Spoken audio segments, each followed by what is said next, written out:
Hello guys, welcome back your YouTube channel Chetna Tyagi classes. आज हम लोग करेंगे आर ओ की क्लास में भारत के इतिहास के बारे में हम कुछ क्वेश्चन करेंगे, डिटेल्स में करेंगे। और क्लास स्टार्ट करने से पहले मैं आप लोग कहूँगी कि जो भी क्वेश्चंस हैं आप उनको नोट डाउन करते रहिए, जिससे कि आपके लिए फ्यूचर में वो बेनिफिट रहे। ठीक है, तो चलिए हम क्लास स्टार्ट करते हैं। अगर आप वीडियो फर्स्ट टाइम देख रहे हैं तो प्लीज़ लाइक, शेयर और कमेंट ज़रूर कीजिए और चैनल को सब्सक्राइब कर दीजिए, जिससे कि आपको और क्लासेस और वीडियोस जो आपके लिए बेनिफिशियल होंगी आपकी एग्ज़ाम्स के लिए, उनका नोटिफिकेशन आपको मिल सके। तो चलिए आज की क्लास हम स्टार्ट करते हैं। भारत का इतिहास, ठीक है ना। भारत जो है उपमहाद्वीप के रूप में भी जाना जाता है, क्योंकि एक एशिया महाद्वीप है जो एशिया महाद्वीप में पड़ता है। तो क्या है, उत्तर हिमालय से लेकर दक्षिण समुद्र तक फैला यह एक उपमहाद्वीप है, ठीक है ना। उपमहाद्वीप है, कहाँ से कहाँ तक फैला हुआ है ये? उत्तर में हिमालय से दक्षिण समुद्र तक, उत्तर में हिमालय से दक्षिण समुद्र तक फैला है। और यह महाद्वीप उत्तर भारतवर्ष के नाम से ज्ञात होता है। इसे महाकाव्य पुराणों में अगर क्वेश्चन पूछ लिया जाए कि भारतवर्ष कहाँ से कहाँ तक है, तो उत्तर हिमालय से ये दक्षिण समुद्र तक है, ठीक है। अब नेक्स्ट क्वेश्चन बनता है, जिसे महाकाव्यों और पुराणों में भारतवर्ष अर्थात भरतों का देश कहा जाता है। भारतवर्ष, और अगर क्वेश्चन पूछ लिया जाए कि भारत को काव्य और पुराणों के अनुसार क्या कहा जाता है, भारतवर्ष और भरतों का देश, ठीक है। नेक्स्ट है, यहाँ के निवासियों को भारतीय अर्थात भारत की संतान कहा जाता है। भारत के निवासियों को क्या कहा जाता है? भारतीय या भारत की संतान, ठीक है। भारत एक प्राचीन कबीले का नाम था। प्राचीन भारतीय अपने देश के जम्बू जामुन वृक्ष के द्वीप कहते थे। जम्बूद्वीप, आर्यव्रत, ये सब हमारे भारतवर्ष के प्राचीन नाम है, इनको ध्यान रखिएगा, ठीक है। अब एक क्वेश्चन बनता है, अपने देश प्राचीन ईरानी से सिंधु नदी के नाम से जोड़ते थे। जो अगर क्वेश्चन पूछ लिया जाए कि हिंदुस्तान को सिंधु नदी से कौन जोड़ते थे, तो ईरानी से किस नदी से जोड़ते थे? सिंधु। तो जिसके कारण वो उसे सिंधु ना कहकर हिंदू कहते थे, ठीक है। हिंदू किसने कहा सबसे पहले भारतीयों को, भारतवर्ष के वासियों को? ईरानी ने, ठीक है। ईरानी लोग जो थे वो सिंधु नदी के सिंधु नदी के किनारे पर जो था ये, इस वजह से इसको सिंधु ना कहकर हिंदू कहते थे, ठीक है ना। नेक्स्ट है, यही नाम फिर पश्चिम में फैल गया और पूरे देश को इसी नदी के नाम से जाना जाने लगा। यूनानी इसे इंदे कहते थे, अरबी से हिंद कहते थे। अगर पूछा जाए यूनानी भारत को क्या कहते थे? इंदे। और अरबी क्या कहते थे? हिंद। मध्यकाल में इस देश को हिंदुस्तान कहा गया। मध्यकाल यानी कि आपका जो ये मुगल शासक वाला जो समय था, जिसके बारे में हम आगे पढ़ेंगे, वो उन लोगों ने क्या कहा भारत को? हिंदुस्तान। क्या कहा? हिंदुस्तान। हिंदुस्तान किस काल में भारत का नाम पड़ा? मध्यकाल में, ठीक है। फिर है, यह शब्द भी फारसी हिंदू से बना, हिंदू से ही ये शब्द हिंदुस्तान बना है। और हिंदू किस भाषा का शब्द है? हिंदू फारसी भाषा का शब्द है। हिंदू किस भाषा का शब्द है? फारसी भाषा का। यूनान भाषा के इंदे के आधार पर अंग्रेजों ने इसे क्या कहा? इंडिया। इंडिया किसने कहा भारत को? अंग्रेजों ने। और किसके आधार पर कहा?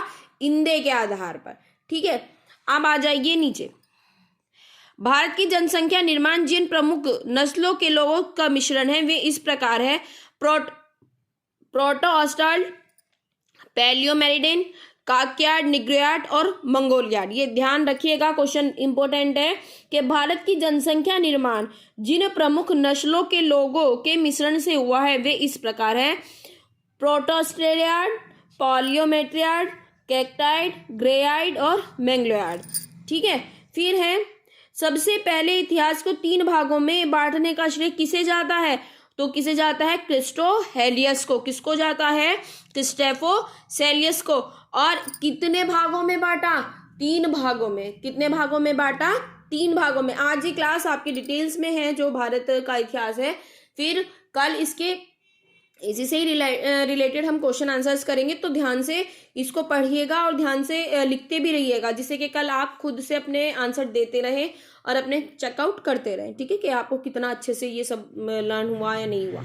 ठीक है ना, चलिए आगे चलते हैं। तो आप ध्यान रखिएगा कि सबसे पहले इतिहास को 3 भागों में किसने बांटा? इतिहास को बांटने का श्रेय किसे है? जर्मन के इतिहासकार कैस्टेफोसेलियस को। किसको? कैस्टेफोसेलियस को। कहाँ के थे ये? जर्मन के। ठीक है, अब आ जाइए प्राचीन भारत। प्राचीन भारतीय इतिहास के स्रोत कितने स्रोत हैं? 3 स्रोत हैं। हम अगर अपने इतिहास को जानने की कोशिश करें तो हमारे पास 3 ऐसे रिसोर्स हैं जिनके द्वारा हम अपना इतिहास जान सकते हैं। पहला है धर्म ग्रंथ, दूसरा ऐतिहासिक, तीसरा है विदेशियों का विवरण और चौथा है पुरातत्व संबंधी साक्ष्य। पहला धर्म ग्रंथ, ऐतिहासिक ग्रंथ, विदेशियों का विवरण, पुरातत्व संबंधी साक्ष्य। ठीक है ना। धर्म ग्रंथ एवं ऐतिहासिक ग्रंथ से मिलने वाली जानकारी कौन कौन से हैं हमारे धर्म ग्रंथ? हमारा जो सबसे प्राचीन ग्रंथ है वो है वेद। क्या है? वेद। वेद कितने हैं?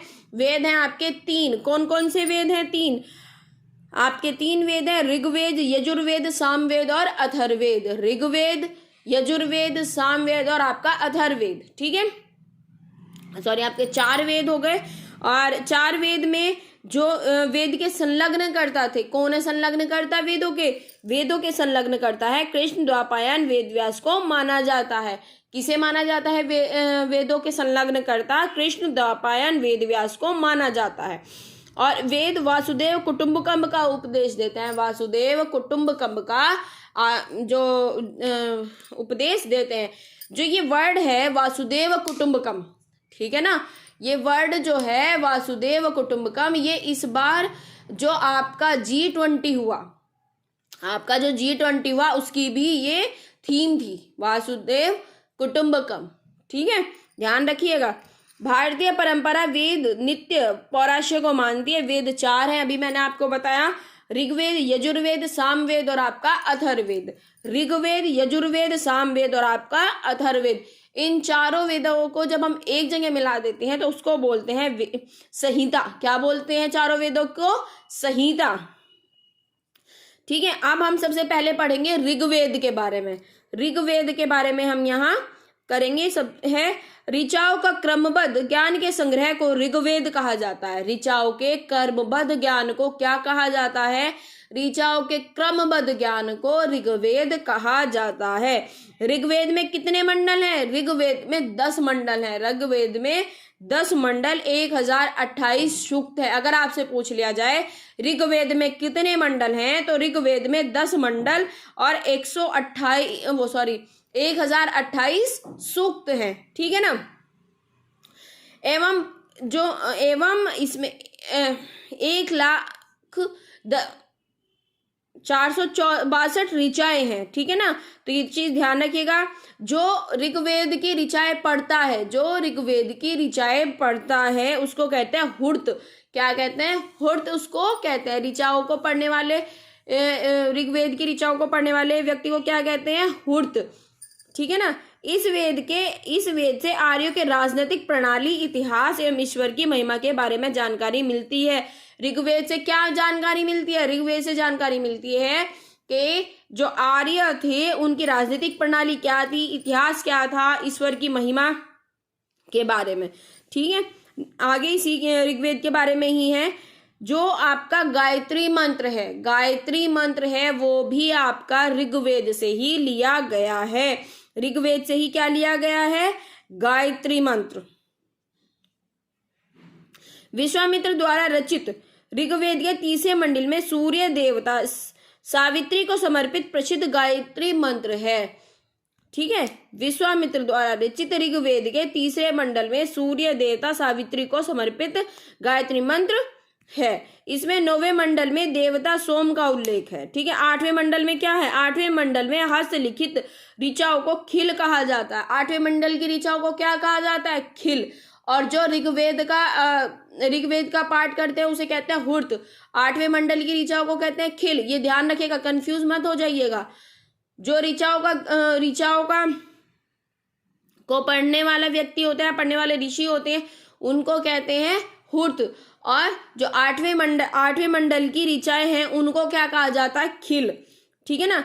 अब एक बहुत अच्छा है, इस को ध्यान रखिएगा और इसे लिख लीजिएगा ध्यान से, क्योंकि ये क्वेश्चन आपका मोस्टली पूछा जाता है कि ऋग्वेद का सबसे बड़ा मंडल कौन सा है। ऋग्वेद का सबसे बड़ा मंडल 10वां मंडल है। इसमें नदी स्तुति सूक्त यानी कि नदियों की प्रशंसा की गई है। नदी सूक्त में क्या किया गया है, नदियों की प्रशंसा। फिर है पुरुष सूक्त। पुरुष सूक्त में क्या है, वैदिक समाज शास्त्र के बारे में बताया गया है। नाशदीप सूक्त ब्रह्मांड के सृजन से संबंधित विभिन्न अनुमान। फिर है सूर्य सूक्त, इसमें विवाह श्लोक सम्मिलित हैं। विवाह श्लोक किस ऋग्वेद के किस सूक्त में सम्मिलित हैं, विवाह श्लोक ऋग्वेद के सूर्य सूक्त में सम्मिलित है। ठीक है, इतना समझ आ गया होगा। एक बार और देख लीजिए, जो हमारा भारतवर्ष है, भारत है, ये उत्तर हिमालय से दक्षिण हिमालय तक फैला हुआ है, एक महाद्वीप है। ठीक है, जो यहाँ के निवासी हैं उनको भारत की संतान कहा जाता है। इसका जो पुराना नाम है वो है जम्बूद्वीप, आर्यव्रत। ठीक, और ईरानियों ने इसे सिंधु घाटी के से जुड़े होने के कारण क्या कहा था, हिंद कहा था, हिंद। ठीक है, हिंद किन्होंने कहा, ईरानियों ने। यूनानियों ने कहा इसे इंदे, अरबियों ने कहा इसे हिंद। और मध्यकाल में जब यानी कि जब हमारे यहाँ मुस्लिम शासक आए, इन्होंने कहा इसको हिंदुस्तान। हिंदू कैसा शब्द है, हिंदू एक फारसी शब्द है। हिंदू एक कैसा शब्द है, फारसी।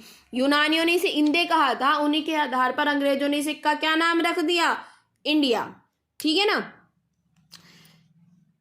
सबसे पहले इतिहास को 3 भागों में बांटने का श्रेय किसको जाता है, क्रिस्टोफोर सेलियस। और कहाँ के थे, जर्मन के। कहाँ के थे, जर्मन के। ठीक है, भारत का जो इतिहास है, प्राचीन भारतीय इतिहास है, उसे हम 3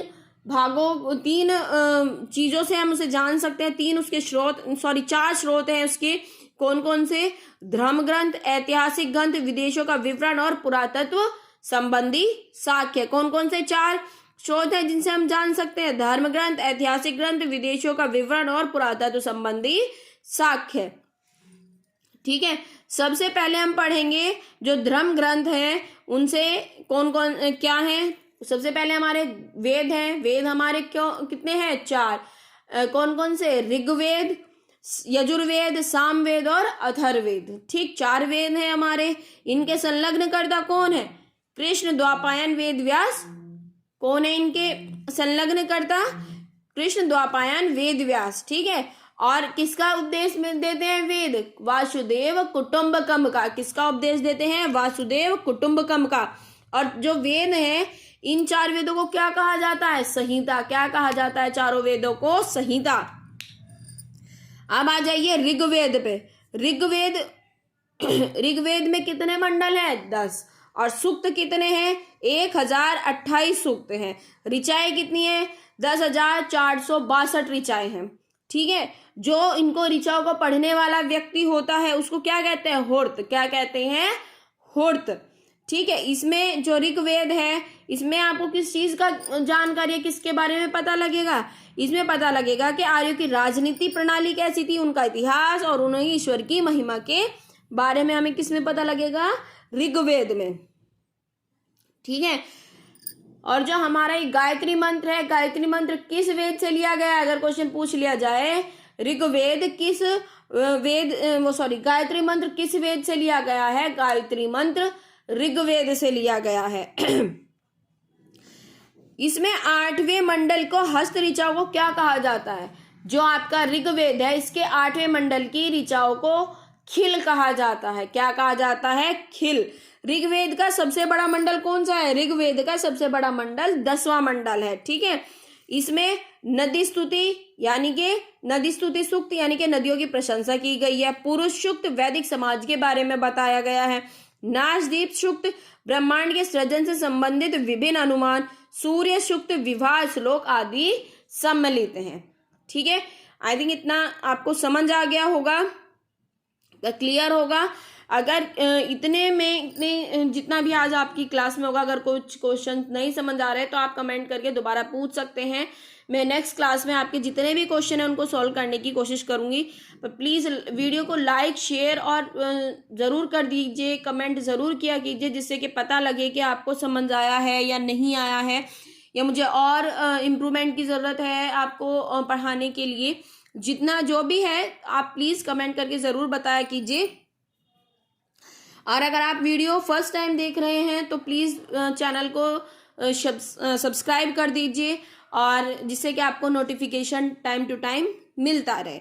ठीक है ना, ये था, इतना था हमारा ऋग्वेद। ठीक, क्या था ये हमारा ऋग्वेद। आई होप इतना आपको समझ आ गया होगा। नेक्स्ट क्लास में हम करेंगे यजुर्वेद, सामवेद और अथर्ववेद, क्योंकि ये बहुत छोटे छोटे हैं, ज़्यादा टाइम इनमें नहीं लगेगा। तो हम ये तीन जो हमारे हैं ये हम नेक्स्ट वीडियो में करेंगे। आज की क्लास में इतना ही। अगर आपको वीडियो अच्छी लगे तो प्लीज़ लाइक शेयर और कमेंट ज़रूर कीजिएगा। धन्यवाद।